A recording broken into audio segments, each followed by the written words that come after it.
यह कहानी एक ऐसी फर्जी टीचर के बारे में है जो अपने ही एक स्टूडेंट के प्यार में पागल हो जाती है और उसको पाने के लिए वह बेशर्मी की किस हद तक जाती है। आज की कहानी में हम जानने वाले हैं। तो कहानी की शुरुआत हमें जेसन नाम के एक जवान लड़के को दिखाया जाता है जो एक स्टूडेंट होने के साथ साथ एक सोशल मीडिया पर्सनालिटी भी है और फेसबुक पर उसके कई सारे फॉलोअर्स भी है क्योंकि सिंगिंग जेसन के पैशन होता है। इसके बाद हमें एक कैथोलिक स्कूल को दिखाया जाता है जहां जेसन के पेरेंट्स समर वेकेशन के बाद जेसन और उसकी बहन जॉय को स्कूल छोड़ने के लिए आए हैं। वही सारा नाम की एक लड़की को भी दिखाया जाता है जो जॉय की रूममेट होती है और वो जेसन को लाइक करती है। जेसन के फादर चाहते हैं कि जेसन सिंगिंग छोड़कर अपनी पढ़ाई पर ध्यान दे, पर जेसन म्यूजिक को अपना प्रोफेशन बनाना चाहता है। वही सिस्टर रेबेका को दिखाया जाता है जो जेसन और जॉय की टीचर है और वो जेसन के पेरेंट्स से यह प्रॉमिस करती है कि वो जेसन और जॉय का ख्याल रखेगी। इसके बाद सिस्टर रेबेका स्कूल की नई टीचर सिस्टर सोफिया से मिलती है जिसका आज स्कूल में पहला दिन है। वो सोफिया को इस स्कूल के नियम कानून बताते हुए ये कहती है कि यहाँ टीचर्स के लिए प्रोटोकॉल है कि वो स्कूल में बिना मेकअप के आए। जिसके बाद सिस्टर सोफिया अपनी लिपस्टिक मिटाने लगती है। इसके बाद सिस्टर रेबेका सोफिया को पूरा स्कूल दिखाने लगती है तो वहीं पर इन्हें जेसन मिलता है।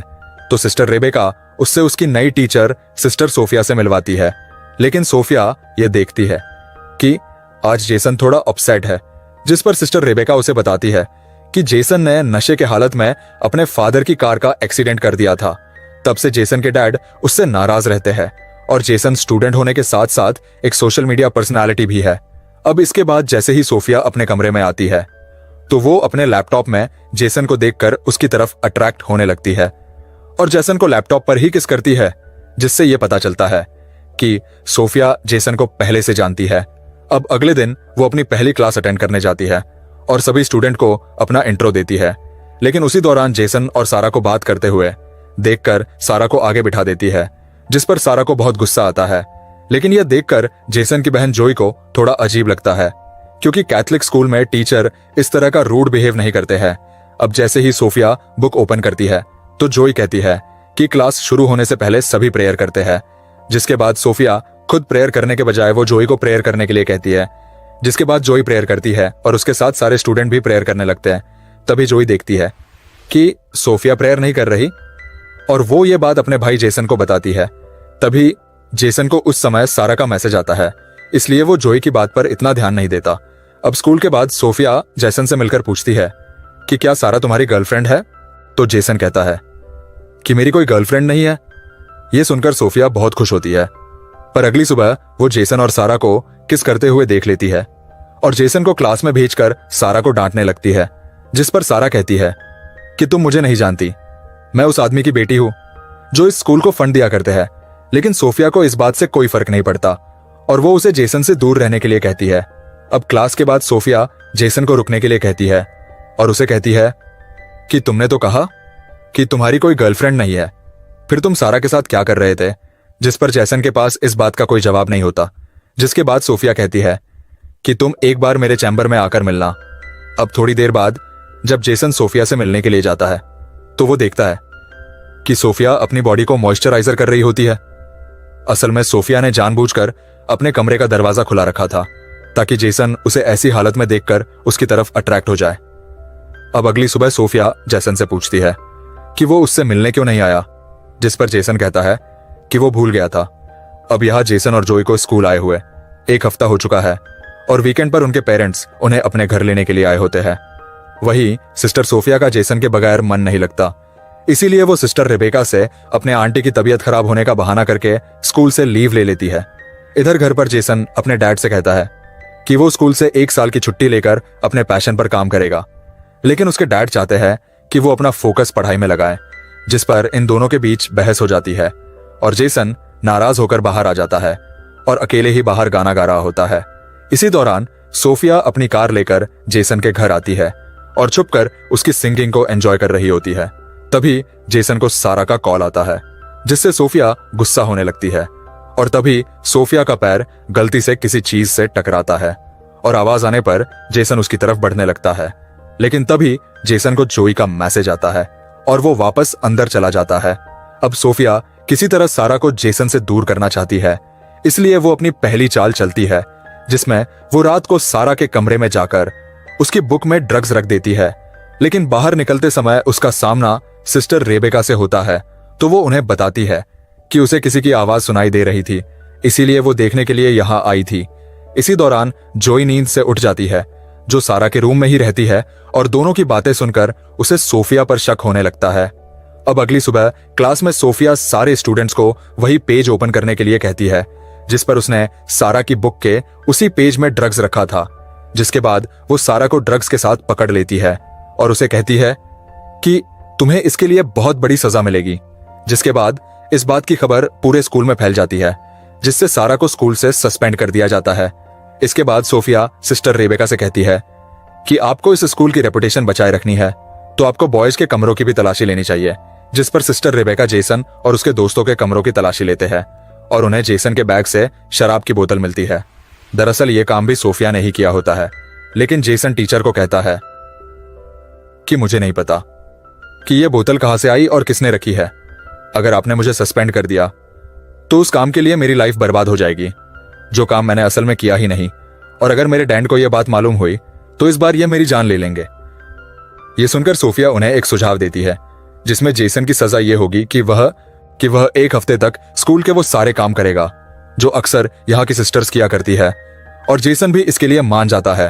अब इसके बाद हमें पास्ट का एक सीन दिखाया जाता है कि किस तरह सोफिया ने सोशल मीडिया पर जेसन को देखा और वह उसके सॉन्ग्स और उसके आवाज की फैन हो गई, और वह जेसन से मिलने के लिए सोफिया नाम की एक सिस्टर जो उसी स्कूल में ट्रांसफर होने वाली थी, उसका मर्डर करके उसे ठिकाने लगा दिया और उसकी जगह सारे डॉक्यूमेंट्स चेंज करके सिस्टर सोफिया बनकर स्कूल में एंटर हो गई। अब कहानी प्रेजेंट टाइम में आती है, जहां हम देख पाते हैं कि जेसन स्कूल के काम कर रहा है और पौधे लगा रहा है। इसी समय सोफिया वहां आती है और हेल्प करने के बहाने उसको उकसाने लगती है। वही जोई यह सब नोटिस कर रही होती है। अब अगले सीन में हम देखते हैं कि सोफिया आखिरकार सारी धार्मिक हदों को पार करते हुए रात को जेसन के कमरे में एंटर हो जाती है, और अंदर जाते ही वो मोबाइल रिकॉर्डिंग ऑन करके रख देती है और अपने गले से नेकलेस उतारती है। तभी जेसन की नींद खुल जाती है और वो देखता है कि सिस्टर सोफिया उसके सामने है और उसे अजीब लगने लगता है।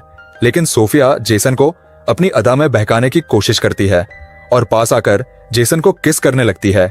लेकिन जेसन को डर लग रहा था कि यह सब पाप है और उन्हें यह सब नहीं करना चाहिए, पर सोफिया के मनाने पर वो उसकी बहकावे में आ जाता है और आखिरकार दोनों एक दूसरे के बिल्कुल करीब होकर इंटीमेट हो जाते हैं। अब अगली सीन में हम देख पाते हैं कि जेसन रिग्रेट होकर चर्च में जाता है फादर से इस बात का कन्फेस करने के लिए कि उसे एक बहुत बड़ा पाप हो गया है। अब वो जैसे ही फादर से माफी मांगने लगता है, तभी वह देखता है कि वहां फादर की जगह सोफिया है और वो उधर ही आकर उसके गोद में बैठकर उसे किस करने लगती है और एक बार फिर से दोनों वहां पर इंटीमेट होने लग जाते हैं। अब इस इंसिडेंट के हुए एक हफ्ता गुजर जाता है और जेसन अपने घर चला जाता है, जहां उसे सारा का मैसेज आता है जिसमें वो उसे रात की पार्टी के लिए इनवाइट करती है।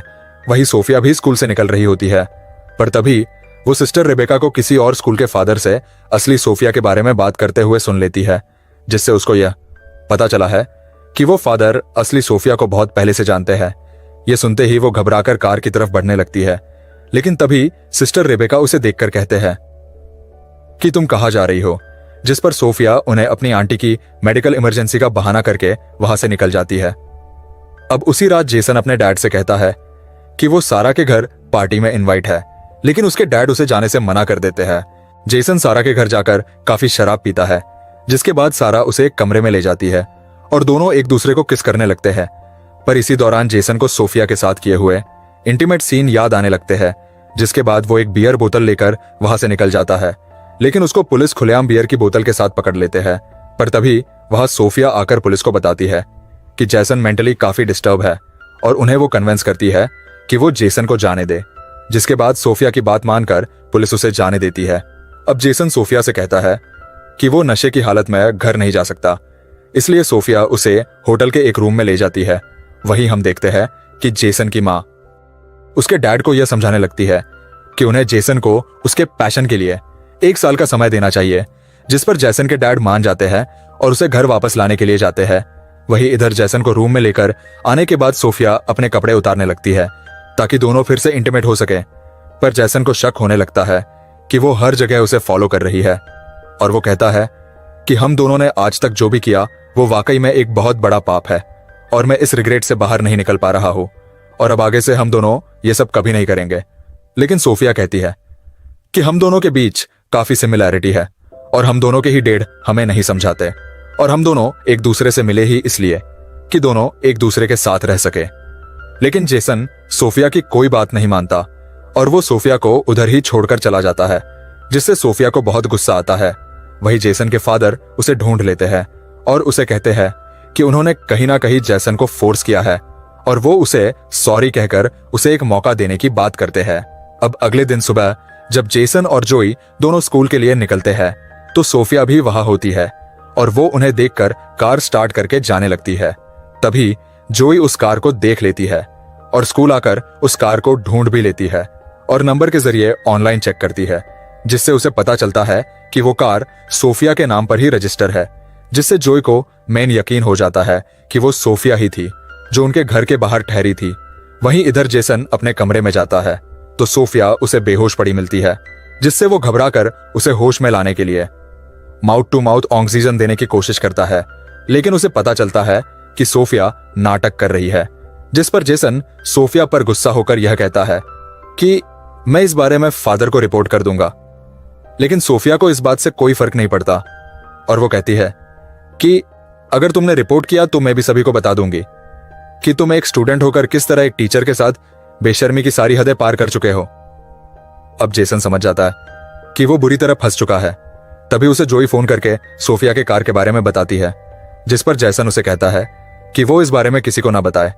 अब आगे हम देखते हैं कि क्लास में प्रेयर के बाद सिस्टर रेबेका सारा को दोबारा वापस लेकर आई है, जिससे सोफिया को बहुत गुस्सा आता है और क्लास के बाहर सोफिया सिस्टर रेबेका को नियम समझाने लगती है कि किस तरह आप सारा को वापस स्कूल में परमिशन दे सकती है, जिस पर सिस्टर रेबेका कहती है कि तुम मुझे नियम कानून मत सिखाओ, मुझे पता है कि क्या करना चाहिए और क्या नहीं, और तुम पहले प्रेयर करना सीखो। अब एक तरफ सारा के वापस आने की खुशी में जेसन सिंकिंग कर रहा होता है तो दूसरी तरफ सोफिया गुस्से में आकर एकदम साइको की तरह बिहेव करने लगती है। इसके बाद हम देखते हैं कि सारा जब नहा रही थी तो सोफिया वहां जाकर उसके सर दीवार पर मार मार के उसकी जान ले लेती है और फिर साबुन गिराकर इस मर्डर को एक नॉर्मल एक्सीडेंट की तरह दिखाने की कोशिश करती है। इसके बाद जब जोई नहाने के लिए जाती है तो वो सारा को मरी हुई देखकर चिल्लाने लगती है। इसके बाद सारा की बॉडी को पोस्टमार्टम के लिए ले जाया जाता है। इसी दौरान सारा की लाश देखकर जोई ये कह रही होती है कि इतने सालों में शावर लेते समय कभी भी ऐसा नहीं हुआ, यह कुछ ना कुछ तो गड़बड़ जरूर हुआ है। अब अगले दिन चर्च में प्रेयर करने के बाद जब सोफिया बाहर आती है तो जेसन सोफिया से कहता है कि जरूर तुमने कुछ किया होगा, जिस पर सोफिया कहती है कि पुलिस ने इसको एक एक्सीडेंट डिक्लेयर कर दिया है और वैसे भी यहाँ कोई गुनहगार नहीं है और सबसे बड़े गुनहगार तो तुम हो जिसने एक नन के साथ संभोग किया है। ये कहकर वो उसे वो एमएमएस दिखाने लगती है जो उसने इंटीग्रेट होने के दौरान छुपाकर रिकॉर्ड किया था और वो कहती है कि अगर तुमने सारा के बारे में कुछ भी अपनी जुबान से निकाला तो मैं ये एमएमएस सोशल मीडिया पर वायरल कर दूंगी। अब अगले दिन सुबह जब सोफिया जेसन और जोई को घर जाते हुए देखती है तो इस बार वो सिस्टर रेबेका से अपने आंटी के डेथ का बहाना बनाकर वहां से निकल जाती है और उसी रात जेसन और उसकी फैमिली डिनर के लिए बाहर एक रेस्टोरेंट में जाते हैं, पर वहां वो देखते हैं कि सिस्टर सोफिया भी यहां आई हुई है। इसके बाद सोफिया जेसन के पेरेंट्स को अपना एंट्री देती है, जिस पर उसके डैड उसे अपने साथ ज्वाइन होने के लिए कहते हैं, लेकिन जेसन नहीं चाहता कि वो यहां बैठे, पर उसके बाद सोफिया के बैठने का इंतजाम कर देते हैं और वो उनके साथ बैठ जाती है। लेकिन जेसन अनकंफर्टेबल होने लगता है और ये सब उसकी बहन जोई नोटिस कर रही होती है। वही सिस्टर रेबेका सोफिया के आंटी के डेट पर फूल भेजने के लिए उस जगह का पता लगाने की कोशिश करती है, जिससे उन्हें यह मालूम होता है कि उधर किसी की भी डेथ नहीं हुई और ना ही वो सोफिया का एड्रेस है। इधर जोई के कहने पर जेसन अपनी बहन को सब कुछ बता देता है कि किस तरह वो धीरे धीरे सोफिया के जाल में फंस गया और सोफिया ने उनके इंटीमेट होने का एक एमएमएस भी बना लिया है, इसलिए वो कुछ भी नहीं कर सकता। जिसके बाद दोनों मिलकर एक प्लान बनाते हैं कि वो नन असली सोफिया है या नहीं, इसकी सबूत तलाश करेंगे। अब अगले दिन हम देखते हैं कि सिस्टर रेबेका को रात के कॉल पर सोफिया पर शक हो चुका था, इसलिए वो सोफिया को अपने कमरे में बुलाकर ये कहती है कि जब से तुम आई हो कुछ ना कुछ गड़बड़ होता ही जा रहा है और तुम्हारे आते ही मैंने अपने बेस्ट स्टूडेंट को सस्पेंड भी कर दिया और अब तुम्हारी आंटी की डेथ का झूठा खबर भी पकड़ा गया है। ये कहकर वो फादर से कंप्लेंट करने जाने ही वाली होती है। तभी सोफिया एक लैंप से मारकर सिस्टर रेबेका को घायल कर देती है वही हम देखते हैं कि जेसन और जोई सोफिया के कमरे में पहुंच जाते हैं उसके खिलाफ सबूत ढूंढने के लिए, जहां जाकर उन्हें असली सोफिया का लैपटॉप मिल जाता है और साथ ही उस लड़की का लैपटॉप भी मिलता है जो सोफिया बनकर यहाँ आई हुई है, जिसका असली नाम लॉरा है। और वह देखते हैं कि उसने जेसन के कई सारे पिक्चर्स सेव करके रखी हुई है। यह देखकर वह दोनों समझ जाते हैं कि लॉरा पूरा प्लान बनाकर यहाँ आई है। अब यह बात वह सिस्टर रेबेका को बताने के लिए जाते हैं। तभी उनका सामना सोफिया यानी लॉरा से होता है और वह जेसन के हाथ में अपना लैपटॉप देखकर यह समझ जाती है कि उसका राज खुल चुका है। लेकिन वह जेसन से अपने पागलपन का इजहार करते हुए यह कहती है कि तुमने जितने भी गाने गाए हैं वो सब मेरे लिए ही थे, जिससे जेसन और जोई समझ जाते हैं कि यह लड़की पूरी तरह से साइको बन चुकी है। जिसके बाद वो आगे बढ़ने लगते हैं, लेकिन तभी मौका देखकर सोफिया जोई पर लैंप से वार कर देती है, जिससे जेसन गुस्से में आकर उसका गला दबाने लगता है। तभी वह जेसन के पैरों के बीच लात मार देती है, जिससे वो दर्द से गिरकर बेहोश हो जाता है। जिसके बाद वो जोई को फिर से उसी लैंप से मारने ही वाली होती है। तभी वहां पर सिस्टर रेबेका आकर उसके हाथ से वो लैंप छीन लेती है, लेकिन वो सिस्टर रेबेका को भी मारने लगती है। तभी जेसन होश में आकर अपनी जेब से स्क्रू ड्राइवर निकालता है और सोफिया की पीठ में वार कर देता है, जिससे वहीं पर सोफिया की मौत हो जाती है। इसके बाद हमें स्कूल के ग्रेजुएशन का दिन दिखाया जाता है, जिसमें जेसन के डैड जोई को उसकी मॉम की कार और जेसन को एक नया गिटार गिफ्ट करते हैं। और इसी सीन को दिखाते हुए ये शानदार कहानी यहीं पर खत्म हो जाती है। तो दोस्तों, ये कहानी आपको कैसी लगी कमेंट में जरूर लिखिएगा। मिलते हैं एक और मजेदार